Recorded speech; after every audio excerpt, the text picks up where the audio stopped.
I wanted to take a minute and just talk with everyone about reframing your perspective and trying to find joy in moments where we tend to normally find anger and frustration.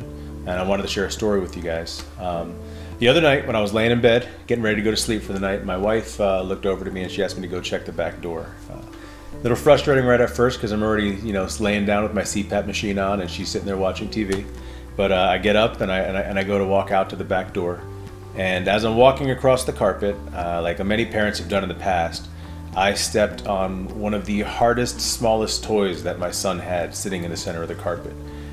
And I immediately just dropped down to my knees. I think I said something to the effect of, "Mother son of a..."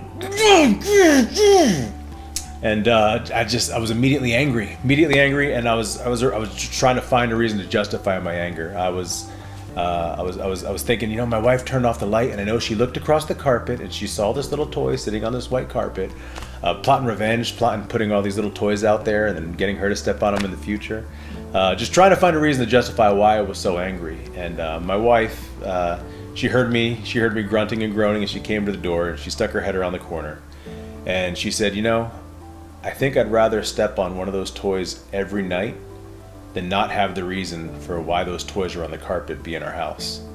And that just hit me, it just hit me right in my heart. And I realized she was right. I'm blessed to have an amazing little son running around my house. I would much rather prefer to step on one of those toys every night than to have never had him, or even worse, to have had something happen to him and for him not to be in our house anymore.